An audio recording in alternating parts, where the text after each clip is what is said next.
all of today's Record Store Day purchases are Grogu approved.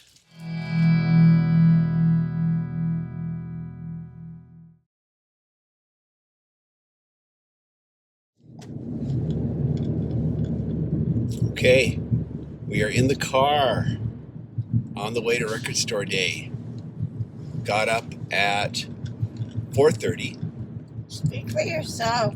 Well, okay. I didn't tell you to get up earlier. You got yourself up earlier. Don't put that on me. Don't put that on me. Anyways, though, we are on our way to Record Store Day and get in the line, which we know will be there, and see how quick we can get out. Okay, so here we are. We've arrived and gotten the place in line, which Superfan holds while I go out and just take a shot here. This is in the morning as we first get there. And as you can see, it's stretched down a ways. And be aware that the store is already open right now. It's not even 6 a.m. and it's opened. And this is later in the morning after the sun has risen. We're still in line here. I stepped out again just to get another shot here. The line has not shrunk any, even though they are allowing customers in. Okay, we just got done. We're back and can't wait to show you what I picked up. I have probably spent more at this Record Store Day than I ever have in my whole life, and show you all in a bit once we get home. We are going to pick up some breakfast right now, and we're going someplace really cool called Boxcar. Sidecar. Oh, Sidecar. Okay, I got it wrong. Sidecar. Anyways, though, we'll share that with you too. Yeah, we'll share that. We'll see. Or maybe we'll edit it out. All right. I got to keep an eye on the road. So here we are stopping for breakfast at Sidecar to get coffee. The coffee there is really, really good. And I'm recording this after the fact because it was so noisy there. There were people talking very loudly, so I'm just recording this after the fact. This is a donut place. I'm personally not into donuts, but they're really special. And we're not going to try to eat all these in one go, of course. What we do is we eat some, we take it home, and we eat more later throughout the week. That one there with the basil leaf is my breakfast. That's an Eggs Benedict donut. And the rest are much more decadent. So we're home. And so we're going to show you what we picked up here. And I picked up quite a bit this year, for me anyways. I know for some people they say, oh, that's all you got? Really? You didn't get anything else? You know, but I'm usually pretty conservative at Record Store Day. And Superfan picked up something as well, which she usually does. And so we're going to start with hers. And I might ask you some questions about this. Now, so Superfan picked up a Celebration by U2. The reason she got this is because she hates U2 passionately. There was a time in her life when she went to every single tour. From the time she was very young, when U2 first began, she went to every single tour, and that's because she hates them so much. And so, Do you want to talk about this at all? You were telling me, I think it's about this particular... It's one of my favorite songs by them. You're holding the back up. I know, but I wanted to see the pictures of the lads when they were like young. Yeah, this is pre-mullet. Yeah, pre-mullet. And it, I believe it came out between October and War, but I would have to do some research and find out exactly. But I've always liked this song. Mm-hmm. And this is, let's see here, limited edition, exclusive, Record Store Day release, which means it's exclusive to Record Store Day. Includes 2 previously unreleased tracks, 180 gram heavyweight vinyl. And so this has, let's see here. It's songs that you know if you're a U2 fan, Yeah. Party Girl and A Celebration. Mm-hmm. But it's 4 tracks basically. This is like a little EP. Yeah. And, but there it is, Celebration. And that's of course because Superfan hates U2 so much. So now, all right, now it's time for the important stuff. Now on to the important stuff. Yeah, who cares what she likes? Nah. One thing I do love doing is watching other people's Record Store Day purchases irregardless of whether the music they're into is the same music I'm into. I find it interesting to hear what other people have to say about music, even if I'm not interested in it personally, because as long as they're passionate about it, their passion for it comes through. And it oftentimes makes me think, I never thought about it that way. Maybe I should give that another listen and see if I feel differently now, because I've kind of heard it described, talked about from someone's point of view who is passionate about it. And that can do a lot for your musical horizons. So first, this is the one thing that is like, okay, this is the reason I got up early, because I didn't want to miss this. It was limited to 6,000 copies, so I felt I had a pretty good chance that I would get one, and I got one. But here it is. Original motion picture soundtrack, Blue Velvet. Angelo, hopefully I don't mess it up, Badalamenti? Badalamenti. Badalamenti. Superfan's always better at pronouncing words than me. And 2 LP set. Here's the back, if you want to look. David Lynch. Of course, if you follow this channel, if you've ever watched any of my previous videos, David Lynch is my favorite filmmaker. And I think he's a genius. And I need to talk about his movies more on this channel, which I've never done. Although I do occasionally reference him in some of my other videos. And we do wish that Lynchland was not just an April Fool's joke. Yeah, we wish that Lynchland was not just an April Fool's joke, which was a video we made for April Fool's Day. And you can find it on this channel. We'll link it. So here we go. And it's on blue marbleized vinyl, it says. So we're going to take a look at that here. And 2 LP set. This is an exclusive, only available for Record Store Day. So we're going to open this up and we're going to show it to you. All right. We got a good tear. This one was a tough one to open. Yeah. Took a little while to get this one broken. Mercifully, for all of you watching at home, we edit that stuff out. You know? Here we go. There we go. Let's get the shrink wrap off. Beautiful. Okay. Dispose of that. So let's go ahead here again without the shrink wrap. And let's open it up here. The interior. Kyle MacLachlan, pre-Twin Peaks. Isabella Rossellini. Do I say it right? Isabella Rossellini. Let's pull out one of these here. Ooh, yeah. Check that out. I'm trying to reduce the glare here from the light. And for those of you who may or may not know, Isabella Rossellini is the daughter of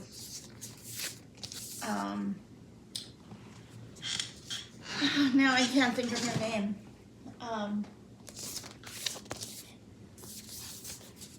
You look it up. I'm going to pull the record out here.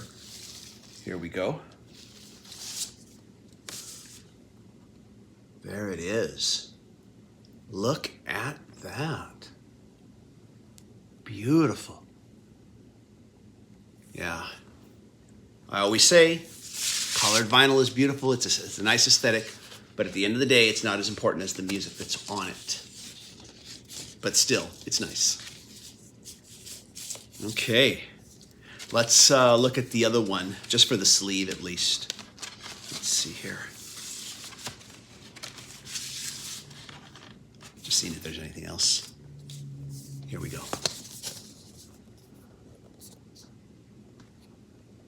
Since I'm behind this, I can't tell how well I'm framing this, so I have to look over just to make sure. But there we go. Yeah. And of course, I love David Lynch's films, but also I love the music too. It's so atmospheric and emotive. It puts me in another world. Love the music that Angelo Badalamenti composes for these films as well. So there we go. Blue Velvet. Back to my prior point. She is the daughter of Isabella Rossellini is the daughter of Roberto Rossellini, a film director, and Ingrid Bergman. Oh, wow. That I did not know. Next, the Jackson 5, ABC, on blue vinyl. While we're on the blue theme here. This is their first album. And we're going to open this one up and show it to you. Okay, we got it open here. This one was much easier to break the seam on. And I was incorrect saying it was their first album. It actually says right here, the second studio album by the Jackson 5, which peaked at #1 on the Billboard Black Albums chart in 1970 and sold millions of copies worldwide, includes the hits ABC and The Love You Save, which both reached #1 on Billboard's Soul Singles and Billboard's Hot 100. ABC unseated the Beatles, Let It Be on the charts. I never knew that. There you go. Yeah, unseated the Beatles. Not too shabby.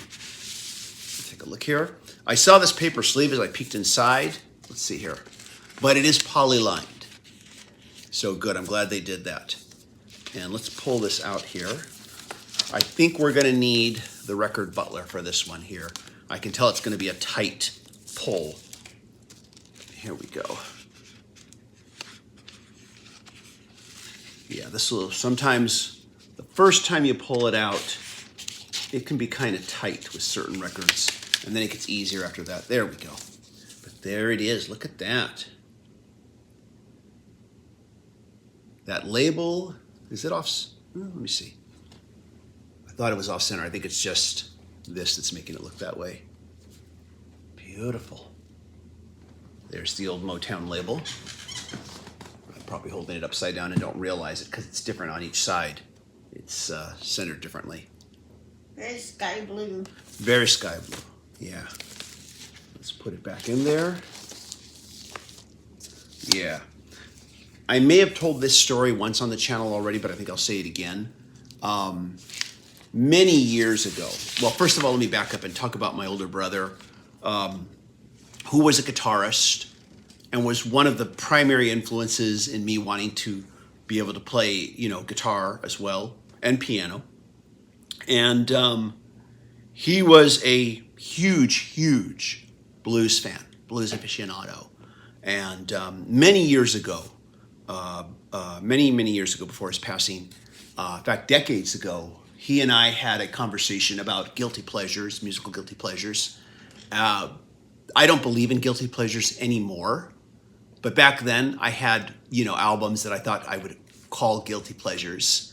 And I was telling him about my guilty pleasures, musically speaking. And I'd never had this conversation with him before, but I think he felt kind of, empowered by me just saying, hey, I like these musical acts, even though some people might find them embarrassing. And he suddenly, I guess, felt like, he could tell me, he could confide in me because I had confided in him, basically. And he said, he paused and there was this kind of nervous reaction from him in his voice, like he'd never really told anybody this before. And he said, I've always really liked the Jackson 5. And I said to him, dude, I don't blame you. I mean, those hit singles are just like amazing, And they're definitely ear candy. Yeah, they're ear candy for sure. And after that, it was like, he seemed to be, he had a newfound confidence after that, I think. But yeah, you kind of get into certain musical cliques, and this is something I've noticed in history. People get into certain musical cliques where certain music is just not part of it, and you don't talk about it. And this must have been too pop, compared to how heavily he was into blues and jazz as well. Anyways, though, so there we go. Jackson 5, ABC. And let's see what we got next here.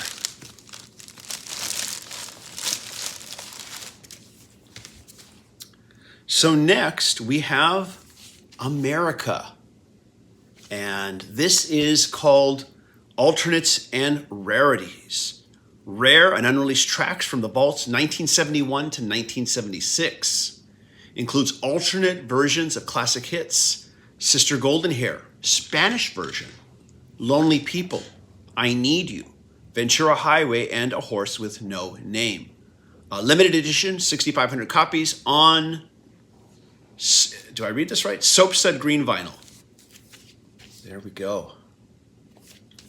Let's open this up. Yeah, I want to know what Soapsud Green is. Yeah, me too. Okay, this one was easy to crack open that that shrink wrap here. And let's pull this out here. Watch out for something. There we go. We got something blocked. There we go. Okay, so very nice. We have a nice picture sleeve here. Here's the other side. Very nice. And we're going to pull this out. I have a feeling we're going to need this again. There we go. Okay, you want to know what that color looks like? Here's what it looks like. It's transparent. It looks like Coke bottle green to me.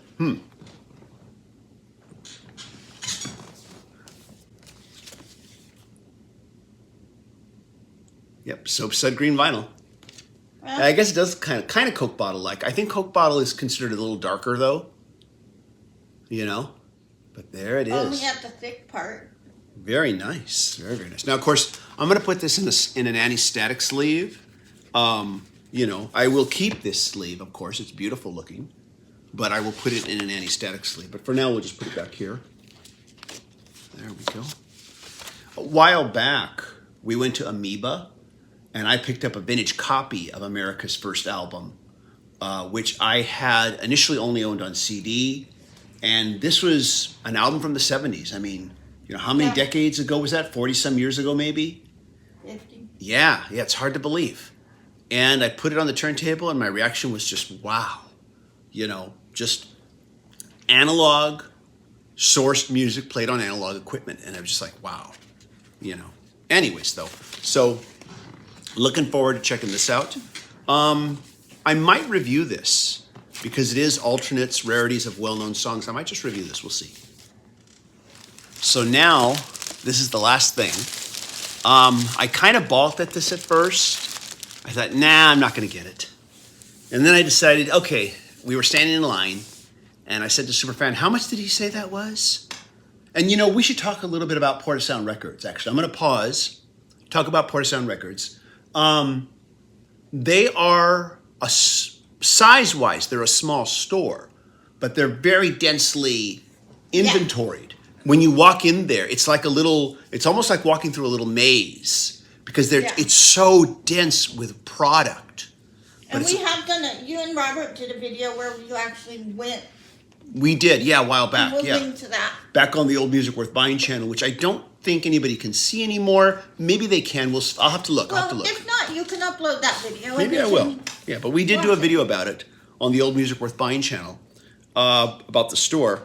But what they'll do is, this started during the pandemic, during lockdown, is they'd bring in a small group of people, and they had someone there, you know, who was ready to go pull whatever you had on your list. Like, okay, now you could look, of course, you just want to look around, but they were ready to pull things for you. If you had your list, they'd say, okay, what do you want? They'd get it for you. That way you could just, you know, go out the door. And they have the record store day stuff isolated in one spot. So if you wanted just to shop and gaze, you could. Yeah. Yeah. But you could also, if all you wanted was on your list, just pull it. They pull it for you, and you go check out. Very efficiently handled, I thought. And it makes it more comfortable. You're not in like a big crowd fighting through people by just letting a few people in at a time, let them out, more people in. I think they, for their size of a store, because they're small, I think it was well managed. Oh, very. And I think they let about 8 people in at a time. Yeah. And it's hard for me to judge the size, maybe 20 feet deep, 20 feet square. Yeah.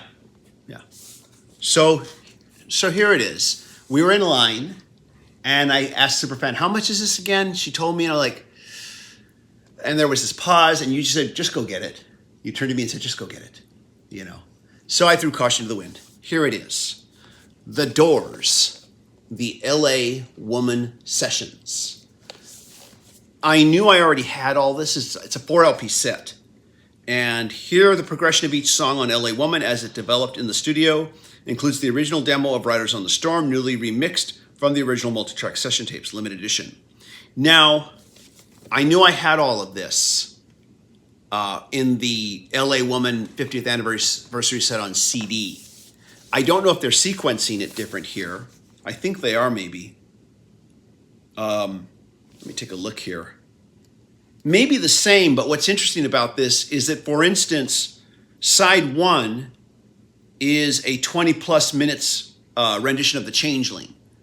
So unlike the CD where you'd have side 1 and side 2 on one CD, you could just play that one side with a over 20 minutes plus rendition of The Changeling. Just listen to that by itself and you've finished a side, you know. Whereas with the CD, it just keeps playing. So that might create a different listening experience. I knew I had all this already, but I just thought, yeah, I enjoyed the vinyl pressing so much of the album. I thought it was so good.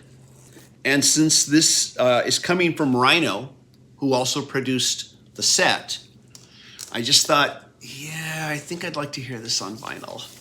And so I picked it up. Let's get this opened up here. Okay, got the shrink wrap off. I thought I'd show it again here without the glare coming off the shrink wrap. Here's the back. And it opens up like this. There we go. Yeah, Look it's inside. like it's like a master tape box. Yeah, that's what it looks like. And I think one of the things that encouraged me to get this was watching the video from the In-Groove channel, where the owner of that store said that this was his favorite of all the Record Store Day releases that he heard. This was his favorite. And hearing him say that, because he listens, I mean, he says the Doors are my favorite band, but hearing that coming from someone who owns a record store and hears so much made me think, okay, maybe I really should listen to this. But there's this little sheet here with information. There we go. And we've got here's the record in a polyline sleeve. This is on standard black vinyl. What's this here? Oh, okay. Interesting. So the record actually comes in this polyline sleeve, each record, but then it has this sleeve too. Is it a poster or a sleeve? No, it's an actual sleeve. You can open it up. I mean, you could put the record in here if you wanted to, but it comes with two sleeves. Well, they're doing what you would do. They're recognizing your fanboyness. Exactly, because if the record label would probably manufacture the sleeve and put the record in this sleeve, but the collector would then say, okay, I'll put it in a anti-static sleeve. So they do that for you. And Protect both the vinyl and... Here's record 2, and then you have this sleeve that says LP2. There you go. And let's see here. LP3. And here's the sleeve here to LP3. This image is the same on each side, each one here. This one is different, track listing. And let's get the last one. Here's the last one. Yeah, 4 LPs. Pull that out here.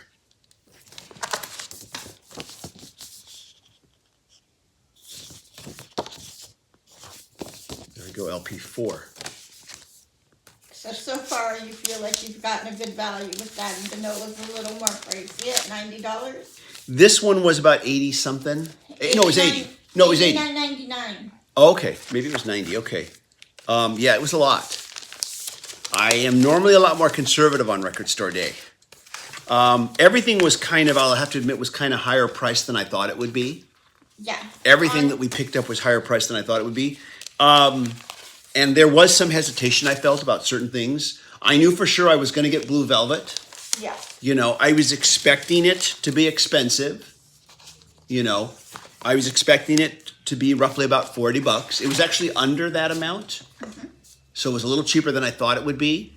I was expecting this, the America album, to be a bit cheaper, but it was more expensive than I thought it would be. I still got it. I hesitated on the Jackson 5 album. I thought about it. And I was like, oh, yeah, this is way more expensive than I think it should be for a reissue.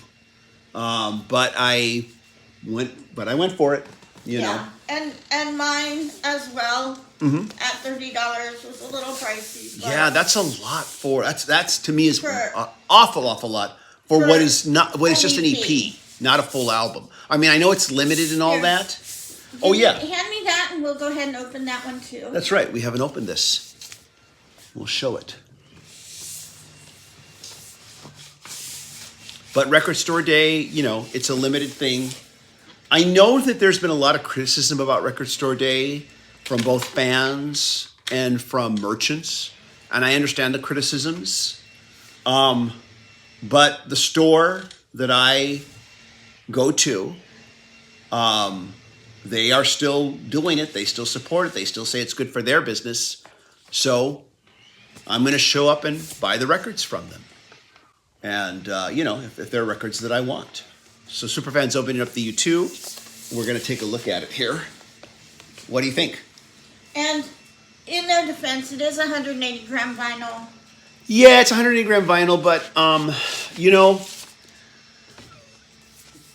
180 gram vinyl, it doesn't affect the sound in any way, but it does affect the longevity. It can affect the longevity of the record because it's less likely to warp Yeah. when it's 180 gram. It can be less prone to warpage. But if you keep your records in a cool place, you know, you're not going to have to worry about that. But if, say, an accident occurred, you know. Yeah, if you set it too close to the campfire. Exactly. There is potential that it's not going to get damaged. It's not going to get warped as easily. But we'll go ahead here. Yeah, it's on standard black vinyl. It's in a polyline sleeve. I mean, I wasn't expecting any major packaging other than what you see on the outside. And we'll go ahead and we'll pull this one out. What the heck? Take a look. We got some noise going on outside. But there it is. Very clean from what I can see here. Very clean, yeah. I know you're anxious to hear this because you hate this band so much. But we'll probably listen to this first, I think. We could do that. Yeah, we sure could. We sure could. So there it is. There's the Record Store Day haul. I didn't participate in Record Store Day, the last one, because everything that I wanted to get that I was really excited about is here now. They originally were going to have the Blue Velvet and the America album, which were my two number ones that I had to get. They were originally going to have them at the last Record Store Day, but because of the shortages for vinyl, and that's another thing that you're paying a premium. Yeah, that's another reason why vinyl. prices have gone up is because of the shortage of vinyl, the shortage of plants now. Ever since that one plant was destroyed, there is a shortage of vinyl, and yeah, it's driven up prices. Jack White, his own Third Man Records company, is getting lots of requests from the other labels to handle their vinyl manufacturing, which he's done some. But he made a video where he basically an open message to all the other record labels out there to start doing your own in-house pressing to help bring prices down, to be more competitive, help spur on more sales, but also take some of the load off of his company, saying that, it's nice to get the extra business. We can only do so much because we have to meet a certain standard of quality for our own product that we're putting out. And he's not going to compromise that just to make more money. Yeah. Good for him. Yeah, good for him. So he's been employing them. You have to, because of this resurgence in vinyl and what it's doing for music sales, you need to invest in that future and invest in your own record pressing facilities like his record label has. And so, hopefully they will listen to him and make, they're smart, they will make that investment, because there is this growing, phenomenon towards, wanting to purchase vinyl. And if prices go up too much because of the shortages, I think the record buying will start to drop. Some of it already has. CD sales have started to increase again for the first time in quite a number of years. Which is good too. Which is good, but I mean, I buy CDs too. It's good, but a lot of it's, the same people who have been buying vinyl, the people who like physical music, because CDs are just so much cheaper now. And, that makes sense. I understand that. So there it is. That's our Record Store Day haul. Let us know what you got. And if you made a video, please post a link to your video.